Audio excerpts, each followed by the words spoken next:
Hello and welcome to the BBXX podcast, Let's Get Intimate. I'm your host, Sasha Laurie, and we're here to challenge the way our culture has conditioned us to talk and think about sexuality, intimacy, and healthy relationships. To question everything, to embark on a journey of self-understanding, and to begin to rewire some of the backwards thinking that we've absorbed from the subconscious influences that have shaped us all. Our hope for you, and for myself, and for all of us here at BBXX, who are on this journey with you every day, is that through a better understanding of our own identity, of who we are, and why we are that way, we can form deeper connections with other people and live healthier, more fulfilling relationships as a result. Join us as we change the conversation and the culture surrounding intimacy and relationships. And remember that better relationships equals a better life. Our guest on today's show is Alexandra Fine, the CEO of Dame Products. Alex got her master's in clinical psychology from Columbia University, focusing on an interest in sexuality. In 2014, she teamed up with mechanical engineer Janet Lieberman, and they launched Dame Products, a line of vibrators aimed at closing the pleasure gap. Their two products have both broken crowdfunding records, with one of them being the most successful sex toy crowdfunding campaign in history. Alex self-describes herself as a, quote, positive vibe slinger. For this episode, in partnership with Dame, they're offering BBXX listeners 15% off with the code BBXX15. That's BBXX15. Check out dameproducts.com, where they've got everything from a baseball cap with an orgasm face emoji on it, funky socks, a hands-free vibrator, lube, and all kinds of other fun stuff. Replace something old, try something new, let us know what you think, and get 15% off on us with the code BBXX15.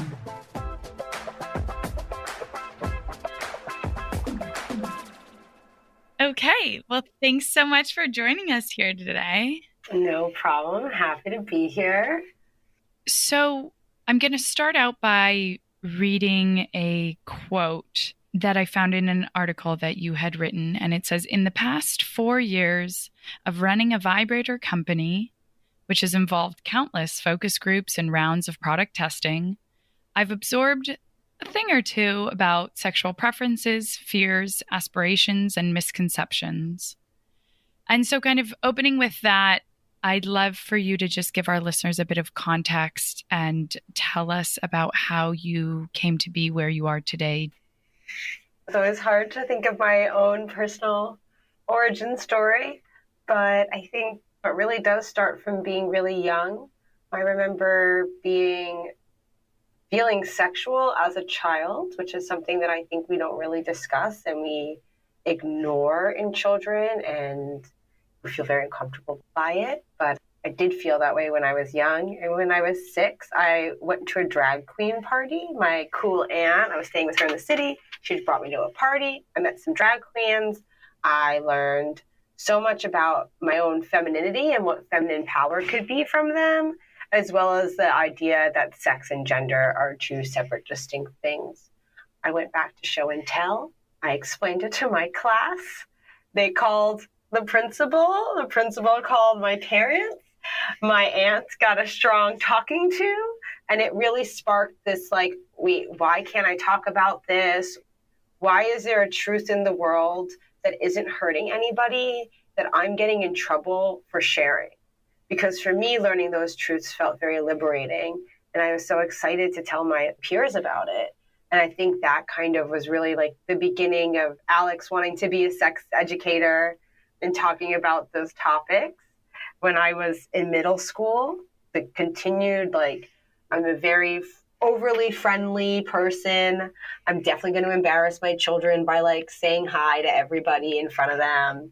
And I was also really excited to explore sexuality when I started to feel like this was the age appropriate time to really explore it. And I remember like the first boy I kissed, he got high fives and like I got slut shamed. How old were you?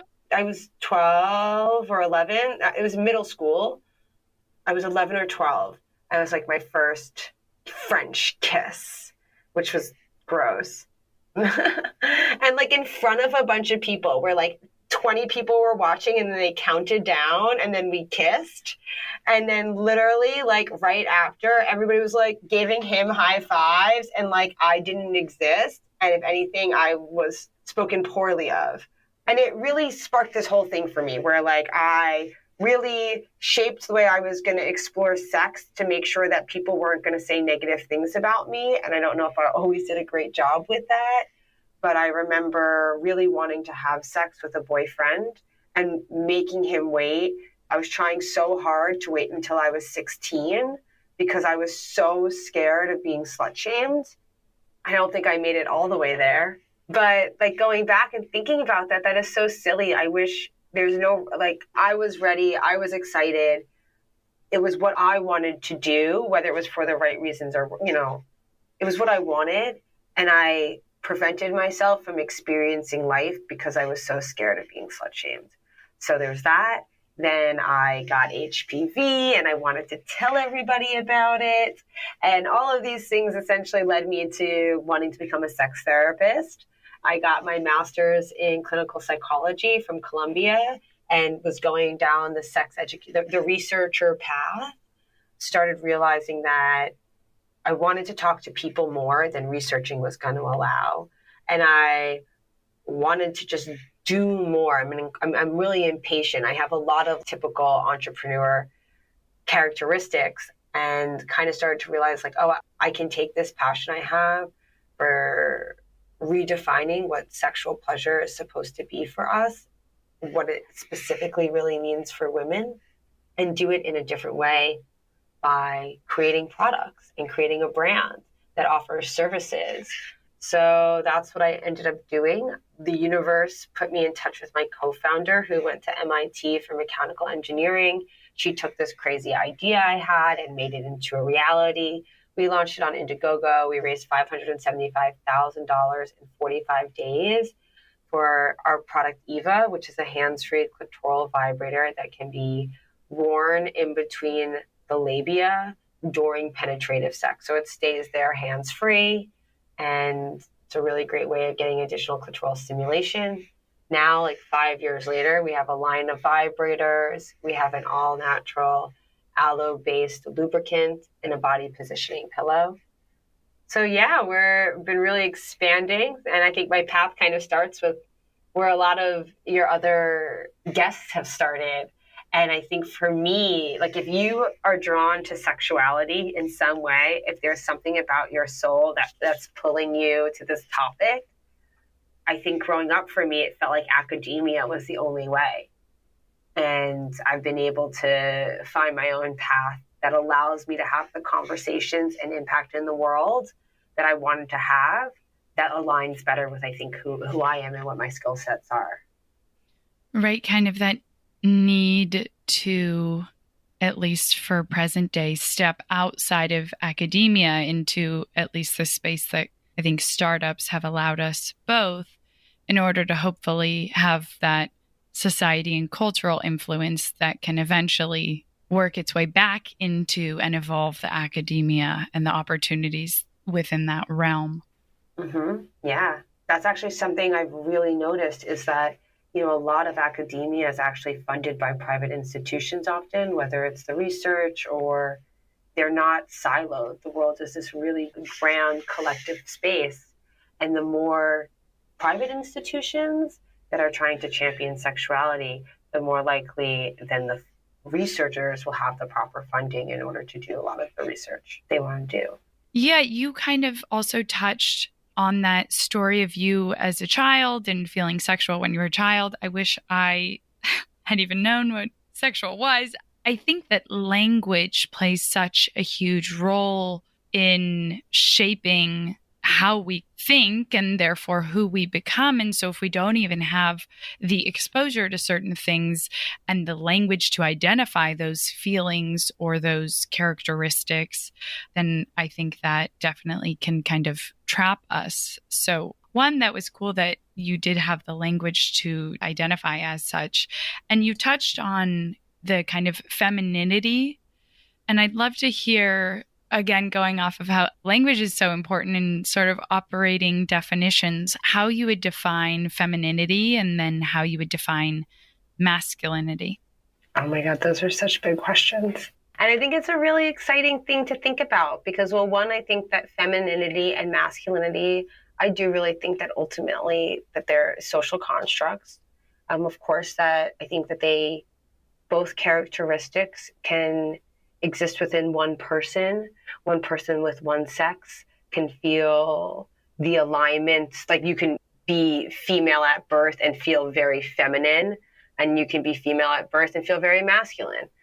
And I think that, in a lot of ways, I think that those terms are really socially constructed and that we've made them up.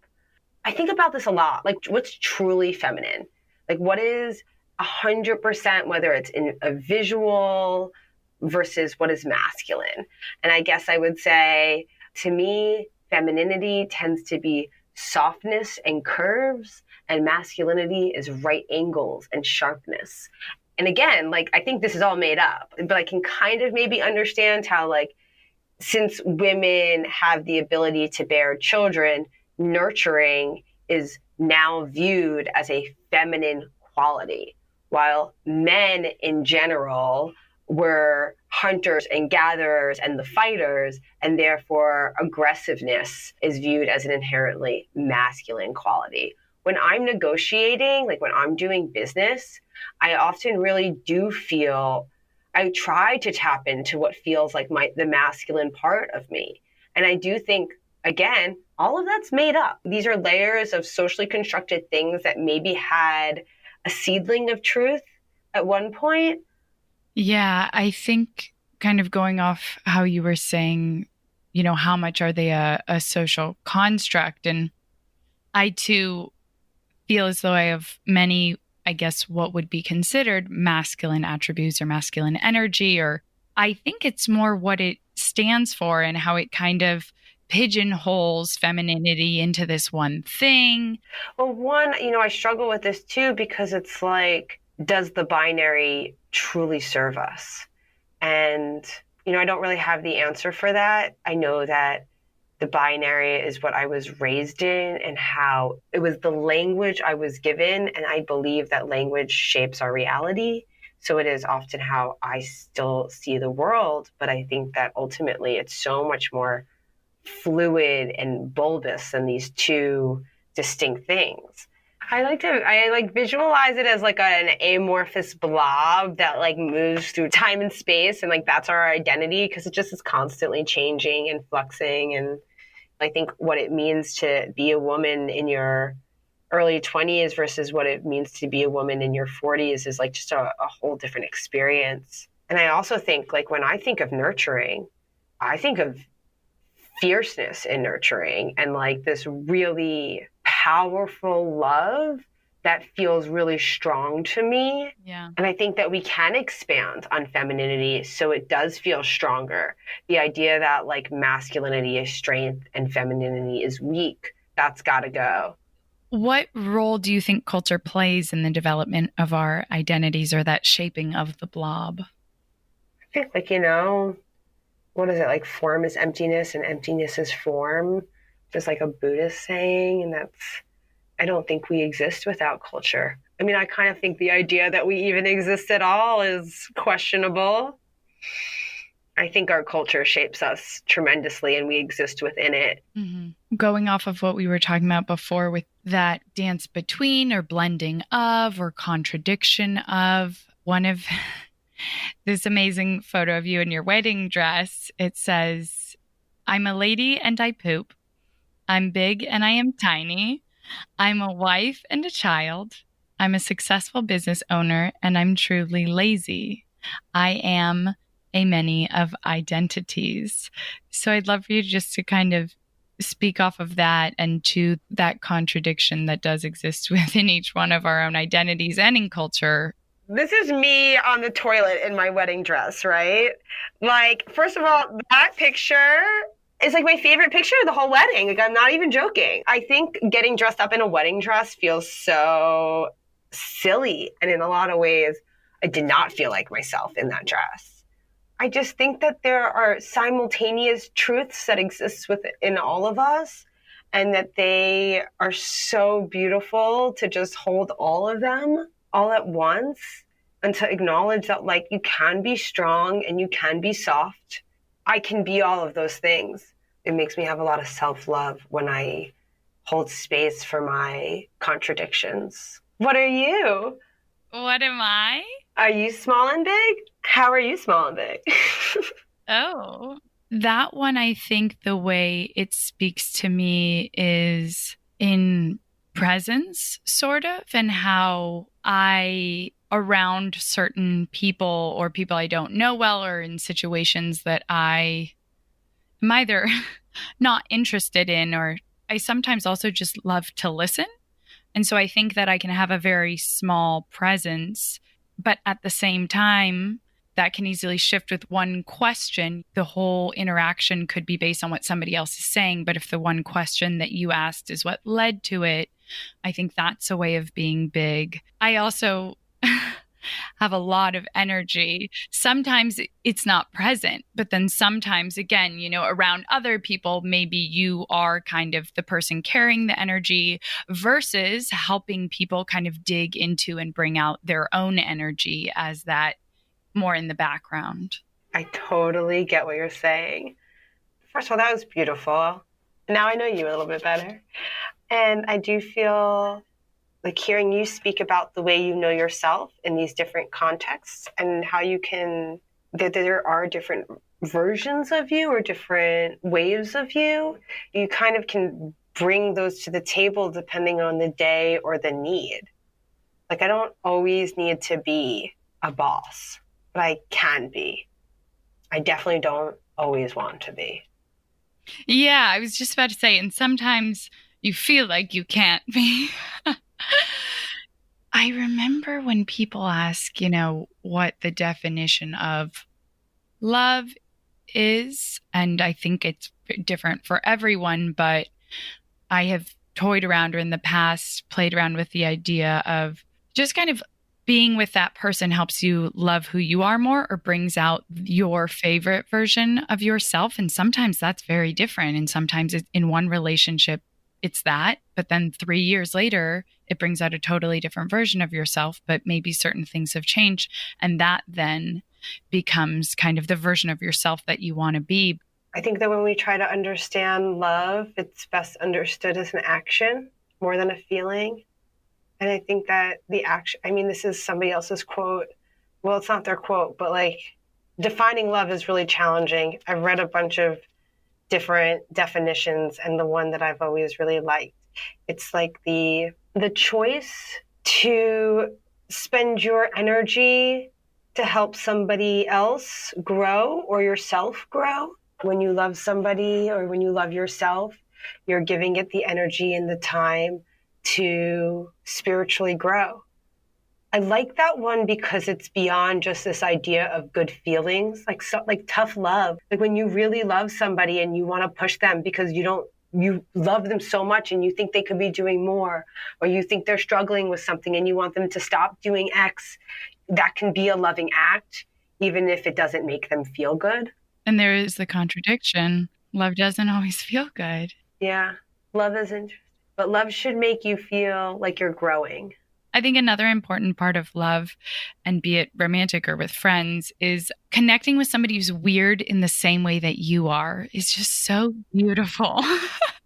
It's so fun. Like when you find out you both like secretly really like this weird cartoon, or you both like really listened to Real McCoy back in the day. Like I loved Real McCoy.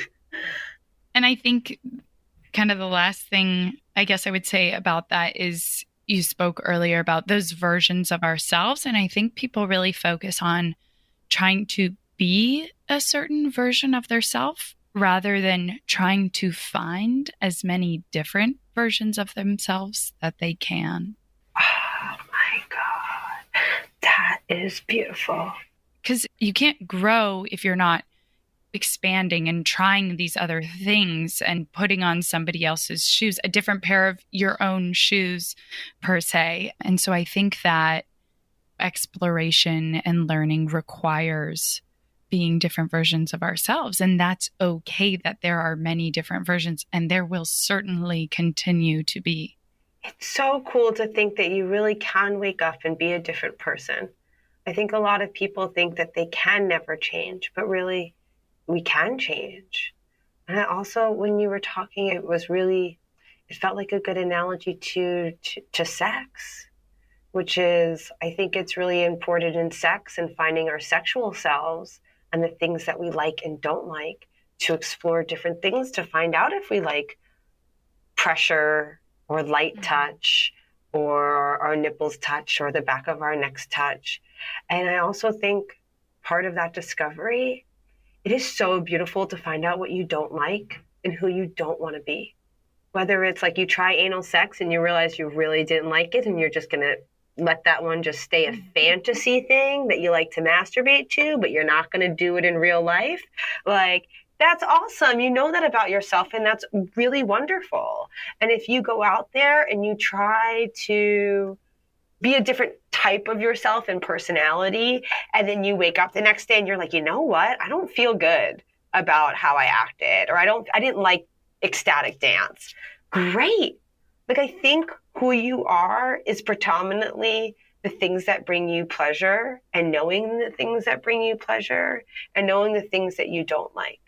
Yeah, because I think, and I often say this too, that because people are constantly looking for what they like or what they want to be or who they are. But I think that just as people are looking for success, and that definition is so different, the only way to get there is failure. Not to say any of this is failure, but not only important, but actually vital, necessary part of ever finding out who you are, if that's possible, because it's constantly evolving. And if you ever get there, it would be static. But I think that figuring out what you don't like, who you aren't, trying careers that you don't like, those versions of the only way to kind of get closer to what it is you do want to be or receive, etc., is to just tick off the things you don't like, because you're never just going to wake up and know without having tried things that were either similar or the complete opposite.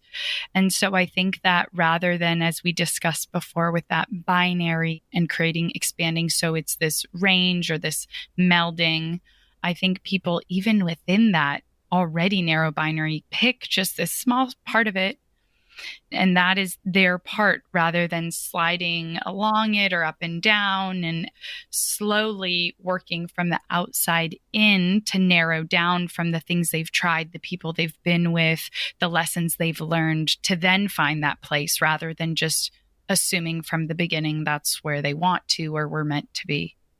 And so to bring it back to Dame, and particularly some of the work of yours that I've been following and that we've similarly struggled with, is kind of the restriction on advertisement and exposure. And so conversation, it's a restriction on conversation and sex. Mm-hmm. I mean, like, here's my pitch in general. Like, sex, as I'm sure you already know, is an incredibly part of human society. It's an important part of our personal health. It's an important part of our romantic relationships. And we do not have the words, and are actually like not even really allowed to talk about it. Like, I can't think of anything else that is this important that we just don't talk about. And the conversations are just censored. And it's harder to have a podcast in this category. It's harder to start a business in this category. Everything about wanting to make sex better is met with such institutional, societal resistance in a way that just seems so illogical to me, so profoundly stupid of us as a society. We exist because of sex. Have become very aware of how unhappy so many people are with certain sexual experiences, whether it's, sexual assault, having pain during sex.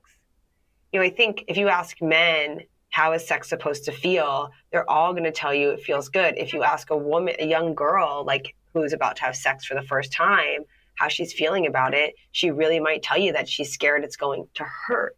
We can make it better. We've made so many other things better. I mean, we have, I think, made sex better in a lot of ways, but now we just need to talk about it in order to improve it. It's wild to watch those congressional hearings with Zuckerberg and listening to him talk about connecting people, freedom of speech, raising voices, helping businesses grow. And I'm sitting here and I'm like, you don't help me do any of those things. You have shut down my voice and you are putting free speech in front of truth.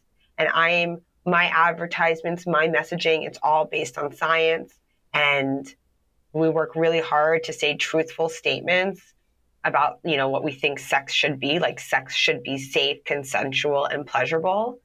You get to define pleasure. If pain feels pleasurable to you, that's wonderful. And I cannot believe how controversial that statement is.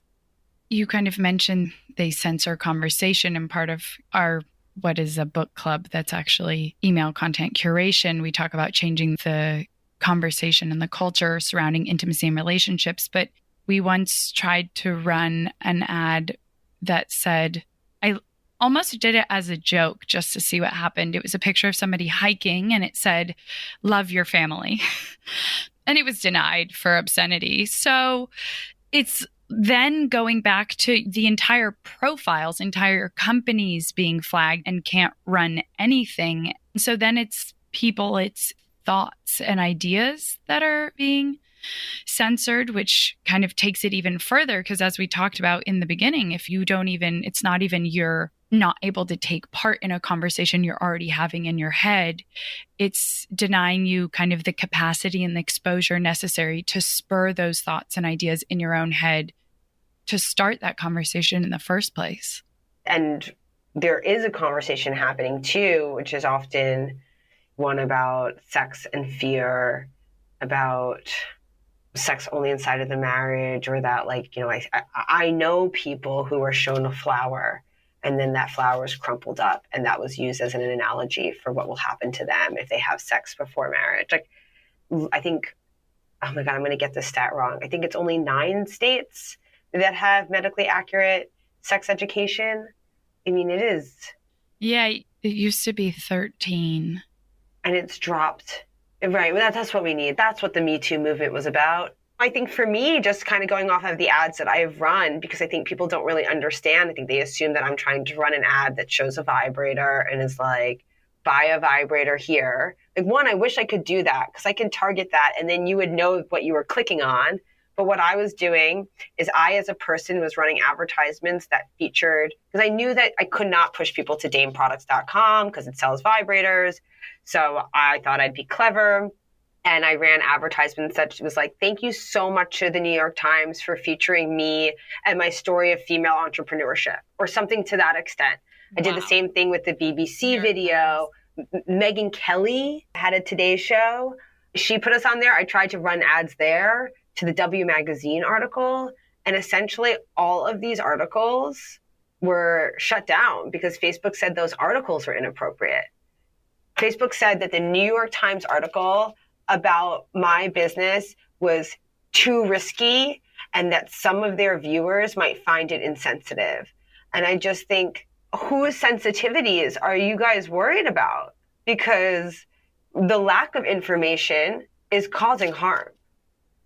And, we had the same, we're suing the MTA because, the other thing about this is, I'm sure you see it too, but Facebook prompts me to try and boost my posts all of the time. Right. Yeah. They're like, boost this, never mind. They're like, spend money here. And then they like slap you on the wrist. Well, same thing happened with the MTA. While I've been suing the MTA, they've reached out to me to see if I want to run ads. Again, it's not on an ad per ad basis. For ours, it was literally, and their policy states it's basically a blanket ban too, where they don't have to tell you why your ad is denied. It just, if it falls even close to some imaginary category that has no clear line nor definition, if they're probably just computer AI technology senses it, then there's not even the chance to have somebody actually look at it and say, this is a picture of a human being hiking and it says, love your family. Can you explain to me how this isn't appropriate? It's just they have this power to censor our thoughts and therefore conversations. And actually just yesterday came across a quote by Jim Morrison that says, whoever controls the media controls the mind. And that feels fitting.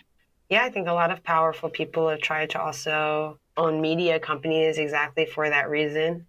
And you, in the beginning of this interview and in some of your writing before, have touched on not necessarily disregarding all of your preconceived notions, but maybe challenging them, thinking about things differently, giving things a chance. And as you said, kind of what your goal with Dame is to redefine sexual pleasure. And so I'd love to hear how it is that you would define sexual pleasure. I think our understanding of sexual pleasure is mostly locked in our like collective shadow conscious, like sex is bad, sex is naughty time, sex is for dark times. And I think all of that's fun. And I don't think it should go away. But I think that we need to be able to have conversations about sex in the light, where we frame sex as something that's beautiful and good and important. I personally like to use the word sacred, but people get that word means different things for different people. But for me, it's a really profoundly special way I get to connect with my partner or myself or who else in my life, and viewing it instead of this dirty thing as something that can help feed and help us thrive and live our best lives. And I think that a lot of people tend to see pleasure as being outcome-based rather than either being measured by something else, not necessarily an objective measurement of pleasure. Yeah, I think, we also talk about the pleasure gap. And I think before we were talking about the pleasure gap, a lot of people were talking about the orgasm gap. And we decided internally we really wanted to refocus the gap on pleasure, because orgasm doesn't mean pleasure. It's not the same thing. I also think the idea that orgasm is the goal of sex is a really limiting, and I would argue male-centric idea of what sex can be. I think it's about just reframing pleasure in general. I think pleasure is a beautiful goal. I don't really believe in like hedonism, like just constant pleasure as the only goal of living our lives, because I think that just ultimately leads to unhappiness in so many ways. And it's not, for me, it doesn't feel like all-encompassing and fulfilling.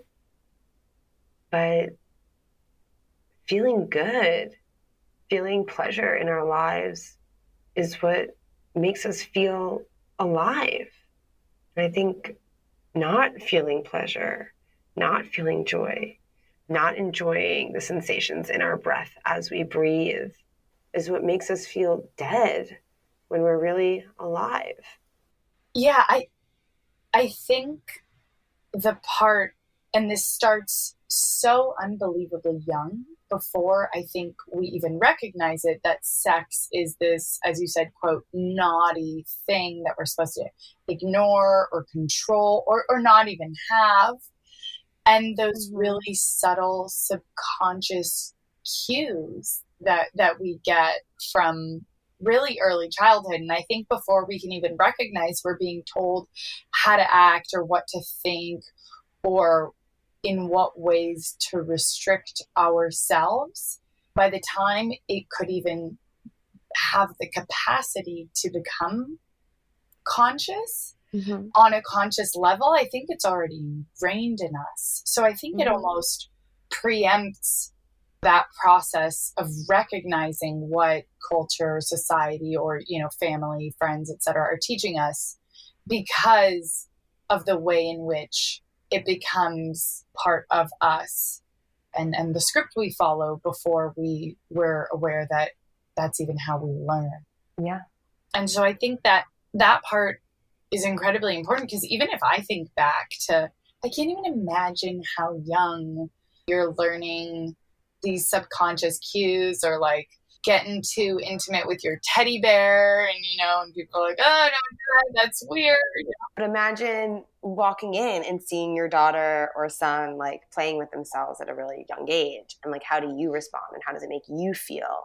And then what are you telling your kid with that response? Even as like I sit here and I'm like, I do feel like I'm gonna be like, oh my God, I can't believe because I hear, it happens really young, like little kids and infants even touch themselves. So how does the parent react, and how do you want to react to that moment? We don't even talk about how that's going to happen, to give you time to think about how you're going to respond so you don't fuck up your kid. Which might be inevitable, but at least in this narrow instance, a bit less. It's inevitable. Not only is it inevitable, but I think it's actually really I think that's the whole point of maybe having kids. Is to just like kind of, I don't know, you can't do it perfectly. But, I would imagine that my mom probably cringed, or, I don't have that early memory of what that experience was like, but I must have really early on developed, I knew really quickly that what I was doing was something like I didn't want my mom to know about. Like, I don't ever remember not thinking that. Yeah, I didn't even have that experience. I know so many people did in their youth or even childhood with self-pleasure, exploration. And here I am like, well, I figured it out way too late. I wish when I was younger I would have, I don't know, had some cues versus like decades later, or when I was, 20 basically. But there's this hilarious story. One of my friends from high school, and she talks about, it's always the ottoman. It's always like the footrest of the couch, or like the armrest of the couch that seems to really be the go-to. And I remember she said, she was describing this moment where she's full on, all fours on top of the ottoman, kind of going for it. And her mom walks in and she's like, I'm looking for my necklace. And like is pretending to be like reaching under the ottoman, like looking for her little Claire's jewelry necklace, because she's like 8 years old, or I don't even know what. Just like, I'm looking for my necklace. And so those confrontational moments but with the awkwardness and the shock, and I don't know, it's shame on the maybe parents and even more, but the differentiation being that the shame is in becoming a part of this moment you weren't invited to, and maybe were not supposed to know about, or can know about, but not ever come face to face with. It's not in the act itself. It's in that it's a private thing that is something special people have for themselves, versus when somebody accidentally becomes part of it, then it's awkward and shocking, and probably even more so for the parents than for the children, because the children, it's kind of like, oh my God, what do I do? Well, my options are, try and lie, sit here, say something. There's not much you can do, versus the parents then feel an obligation to teach this moral lesson, be it that's healthy, that's a great thing, that's okay, or that's a private thing, you don't do at school, or da-da-da, or if they choose to go the route of trying to teach their children that it's not healthy. But I think they feel this moral obligation and weight and responsibility that's harder to react to. Yeah, I agree. So Dame Products is currently suing the MTA because the MTA originally said, the MTA is the New York City subway system. They originally said we can run advertisements. They then changed their mind on us and acted like they had never originally said yes. Meanwhile, they were running advertisements for like erectile dysfunction, for dating apps, for moving trucks that literally explicitly state that they will help you move your sex toys. But I wasn't allowed to run advertisements. So, and like the biggest thing when I talked to people or when the news broke and what anchors were saying was, you know, this common question of like, I don't think any of these ads should be allowed, which I still felt like, okay, well, that's still in my favor. You're at least admitting that it's been unfair. But like, what about the children? Like children run the subway and they're going to see these advertisements. And I'm like, what do you think the kid's going to learn from some of these ads? Versus also like advertisements about breast enhancements. Kids are going to see advertisements and it's not just the content, like it's a bigger picture. A lot of times, like if you looked at my advertisements, it says toys for sex. Like what's your kid going to learn from that? Depending on their age, you'd have to be about 6, right, to read it. And really what I find is it's more that I don't know how I'm going to respond. The parent is the one that is uncomfortable. The parent doesn't know how to respond and what they want to say or how they want to just like explain these things. But there's nothing wrong with them knowing. And also one, parents can always just say, I'm not prepared to answer that question right now. Can you give me a moment? I always like to remind parents they don't need to have the answer right then and there. And that, you know, sex is something adults do. It's supposed to feel pleasurable. And some people use products to help them feel more pleasure during it.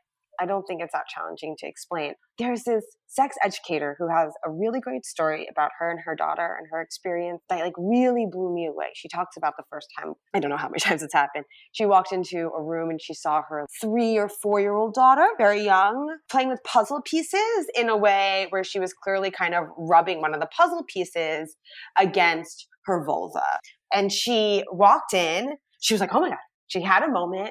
And then the action that she took, I just think is like blew my fucking mind. I don't know. Was she actually realized there was nothing to say. And she just left the room and let her daughter be. She was like, I didn't need to address it right then and there. You know, she was really young. She was in private. She was in a private space that I had come into. And I was like, whoa, I don't know. Like I would have never thought to do that. And then I really like sat with it. And I think it's such a beautiful response. You know, she talks to her daughter at other times to understand that is something you do in private. But I did think that was a really powerful story.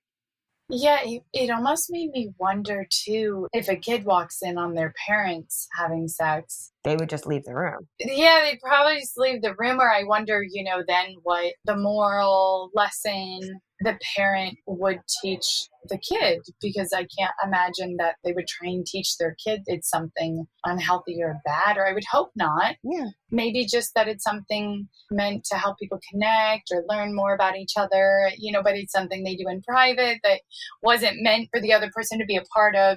I don't know, but it's an interesting thought exercise, I think, to kind of turn it around like that. Yeah, it is. And I think it's always important to remember to like check in with your kid and see how they're feeling about the experience. Because, you know, I think some children walk in and see their parents having sex and like are scared. You know, if you really have no understanding of what sex is, you're like, are you hurting each other? Right. Like what? Explaining that, you know, this is like, kind of like a way of like, it also depends on what the kid even understands at that age. You know, we talk about children, like the difference between a 3-year-old and a 6-year-old and a 9-year-old is, you know, vast. It's amazing. But yeah, I think that it's going to take generations to change the way we understand sex. And honestly, I can't imagine a world, for me, my experience, where I have tied shame and sex a little bit together. I think sex is kind of fun because it is bad. I also think it's great for me. And I rationally really I know that it's something that makes me feel like a full person and makes me feel alive. And it also might change in my life. For me, I love the playfulness. Now it feels playful. Like, I love that sex is a little naughty. Like, that's fun for me. And that's where I go in sex. And I cannot imagine a world where the shame isn't a part of it.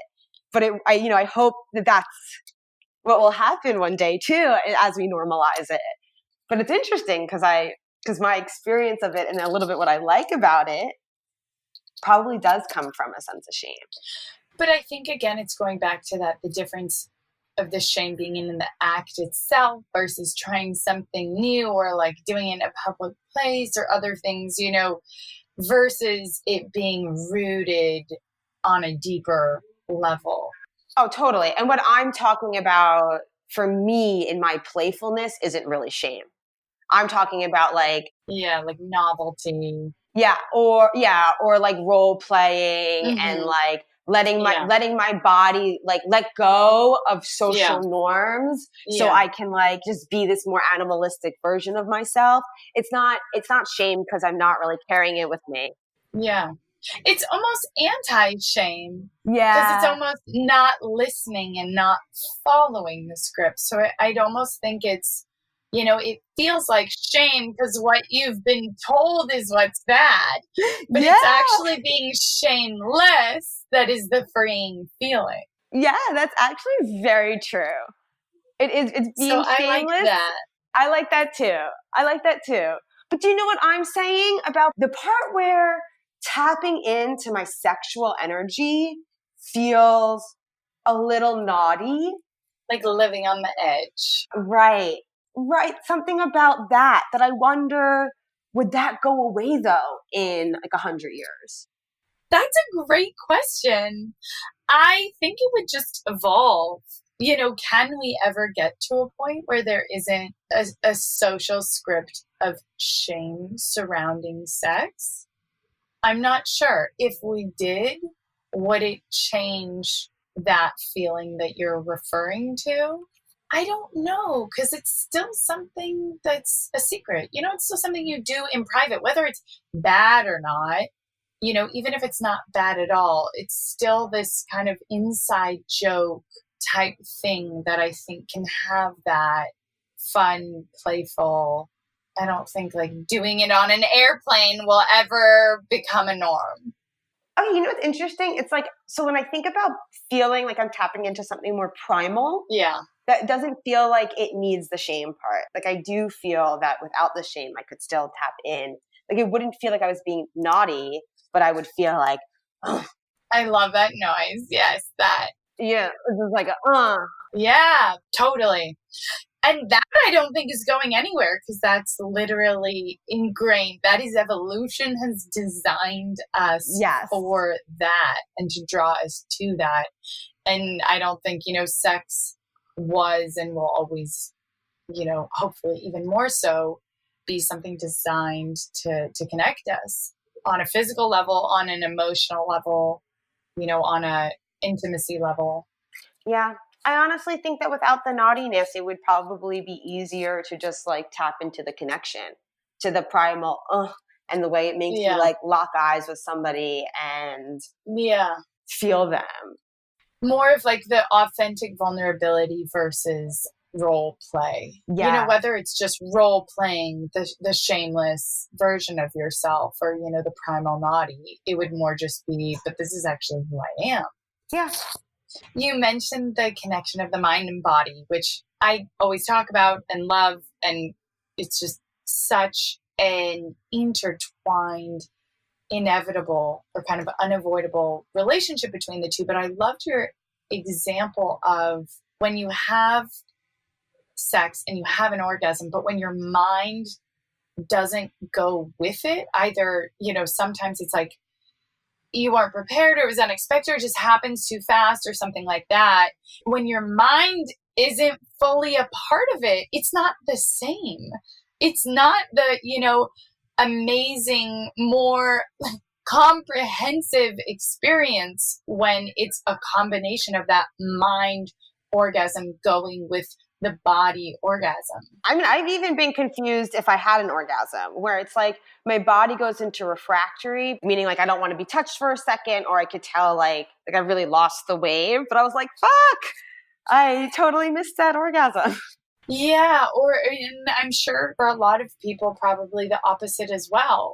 I think men and women for whom it's not as easy, or even when you don't have an orgasm, which obviously happens, whether it's sometimes, a lot of the time, most of the time.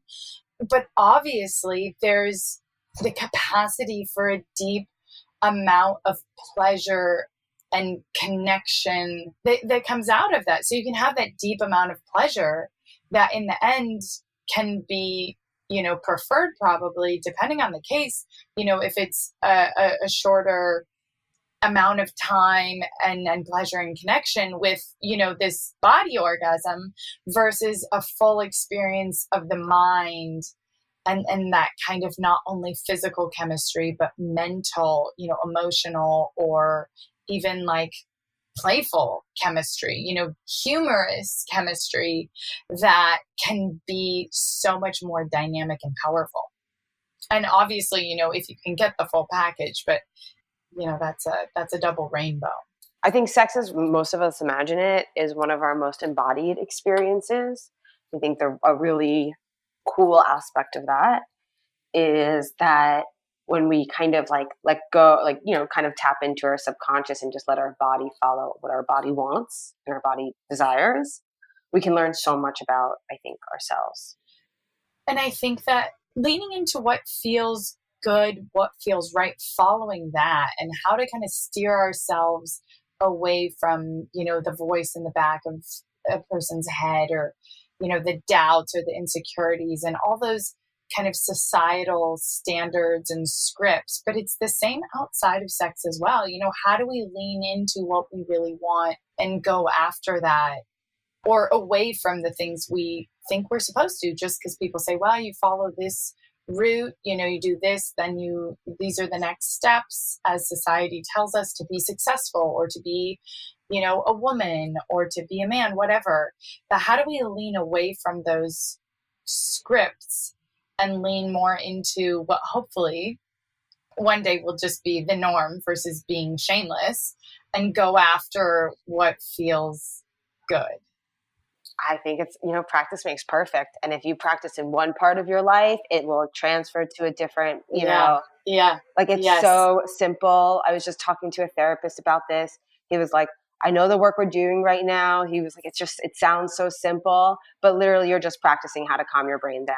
And that is all you need to do in order to change your brain. Right. Okay, well, as we get ready to wrap up and go into our rapid fire questions, I just had one more question for you, which would be, whether it be in the instance of sex or relationships of any kind, I was wondering what you would say is one of the most important lessons that you've learned. In life, drink more water.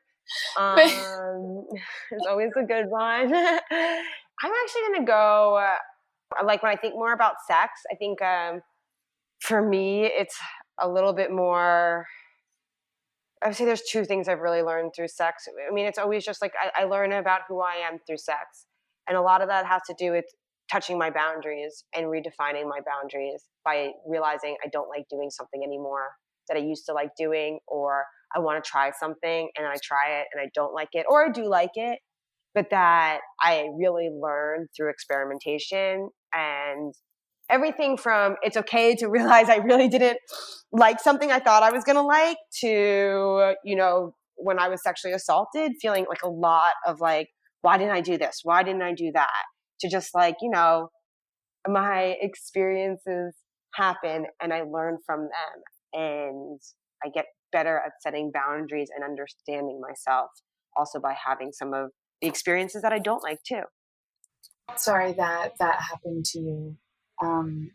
But I think that, that experience of just constant iteration, I guess, in startup lingo, be it in sex or, again, something that applies to the rest of your life, trying a career, and if you like it, if you don't, what parts do you like, what parts you don't, dating a new person, what parts of them do you like, what parts do you don't. And I always tell people that in relationships and in careers, you're never going to know exactly what you do like. So you just have to try things and then you learn from them. And maybe you like them and then to follow that and lean towards that. And maybe you don't.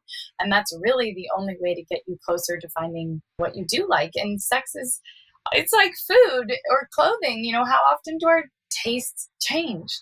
And, we love to try new things, try on a new outfit that doesn't really feel like it's us. But, sometimes we wear it a couple times and then we don't want to go back to it, or try a restaurant and we don't love it. And sometimes you just want to eat the same basic thing because simple is good. And our tastes and our curiosities evolve, and some are reinforced and some go away. And so just reminding ourselves that all of life is like that, including sex. Okay, so for rapid fire, there are 2 short rounds. And the first one, they're just straightforward questions that you either, choose one or give an answer. Most of them are one or the other. Perfect. Okay. Pizza or pasta? Pasta. Sunrise yoga or dancing till sunrise? Dancing till sunrise. Drink of choice? Red wine. Hugs or kisses? Hugs. Sex or intimacy? Intimacy. Nature or nurture? Nurture. Best year of your life? 2020.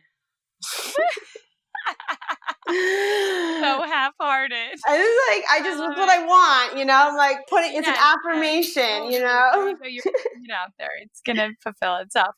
Who's one of your heroes? My grandmother. What kind of dog would you be? I like to think I'd be like this big chill dog, but I'm like tiny and yappy. So I'd be like a Shih Tzu. Something you're excited for in the next year?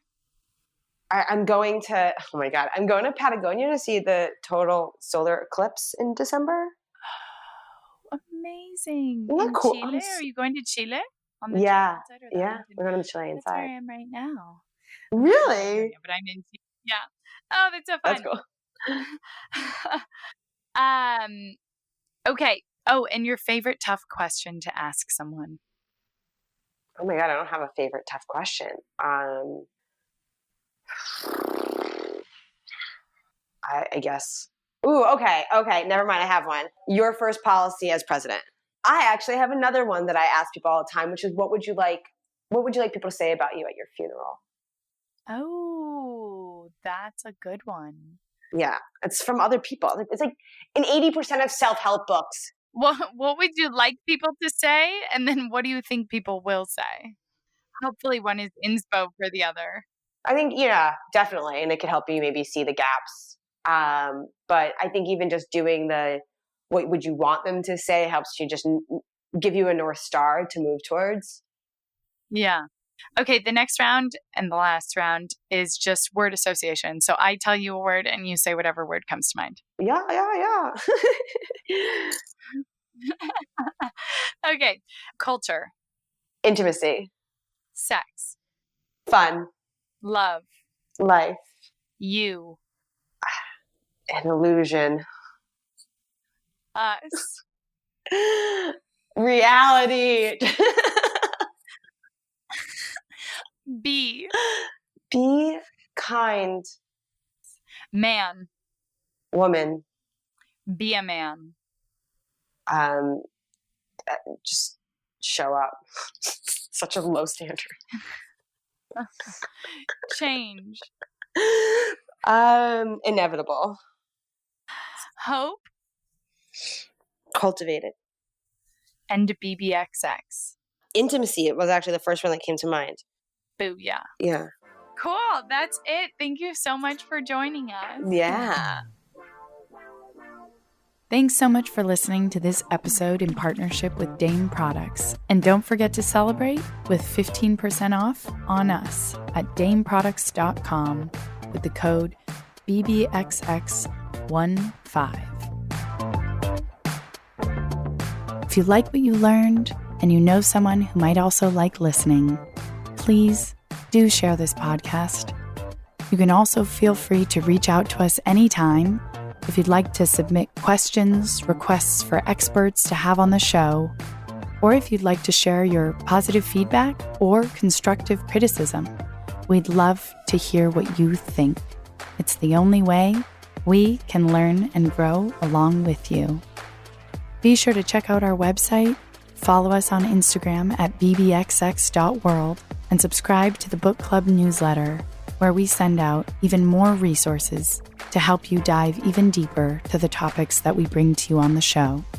Once again, we encourage you to take what we discuss on this show and apply it in your everyday life. Because remember, better relationships equals better life.